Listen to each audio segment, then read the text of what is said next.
Seja bem-vindo, torcedor fiel bicolor.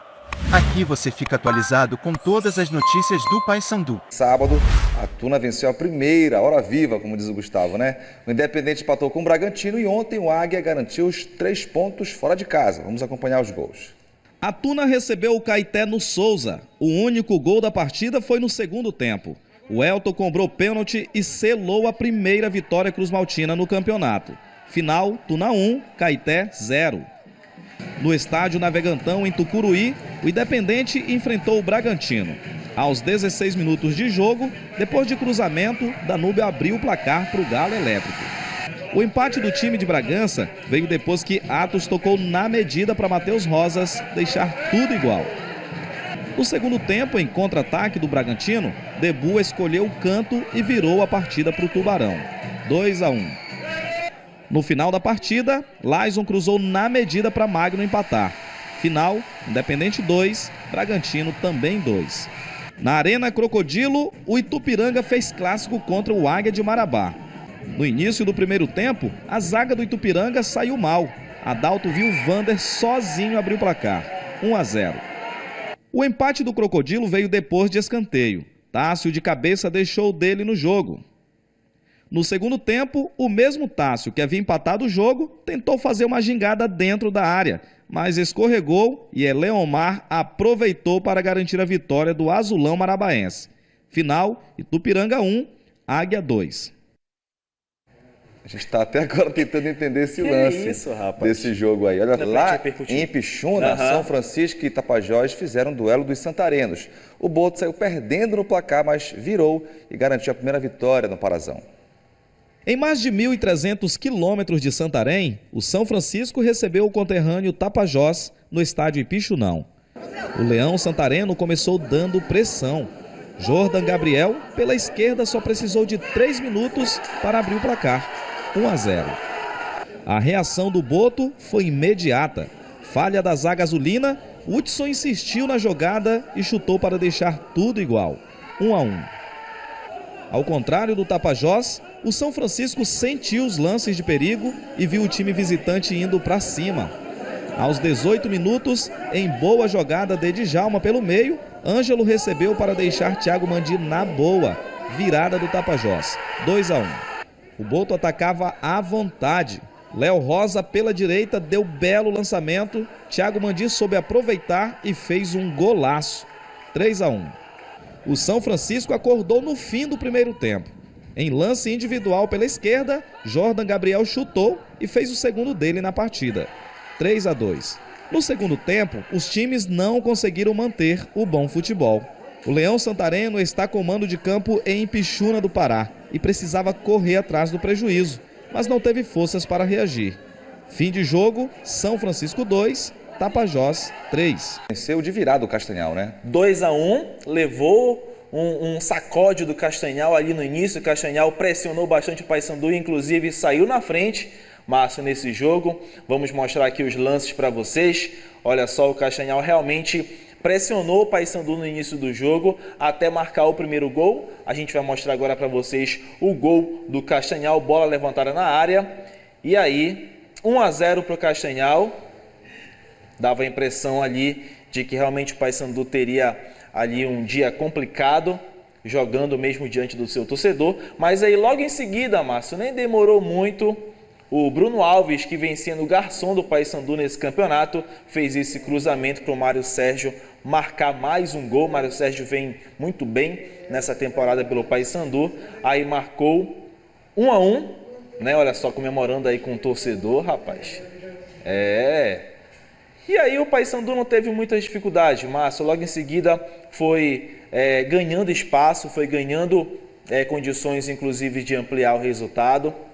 Teve muitas oportunidades. O Paysandu aí chegou ao segundo gol e mais um bonito gol do Bruno Alves.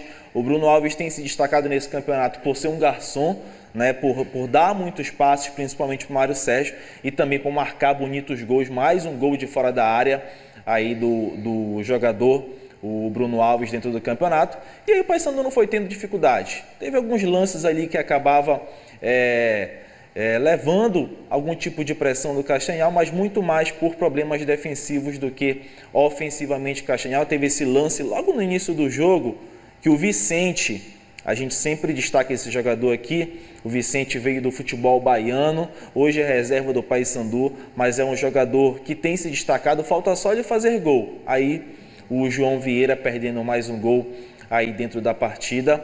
O Paysandu vem num momento de crescimento. Olha esse lance aí do Mário Sérgio, ele marcou o gol, seria mais um gol dele no jogo, só que a arbitragem, inclusive nos lances, quando a gente vê com mais tranquilidade, a arbitragem acabou marcando de maneira errônea esse gol aí do Mário Sérgio, que poderia ser mais um gol dele na partida. Errou foi a anulação do gol. Anulação no gol, isso, porque foi marcado o impedimento, mas em outras imagens a gente nota que ele veio legal, né? Bem de trás, inclusive, e aí poderia ter marcado mais o gol. Enfim, o Paysandu teve um dia em que saiu atrás, foi um teste, né, Márcio? Porque sair atrás a gente sabe que alguns clubes têm dificuldade para virar. Tem essa reação, Ano passado a gente viu o Paysandu com muitas dificuldades de virar placar, né? Mas aí o Paysandu conseguiu virar o resultado, fez 2-1 e mantém seus 100% de aproveitamento. Precisa melhorar muito esse meio campo ainda, o meio campo do Paysandu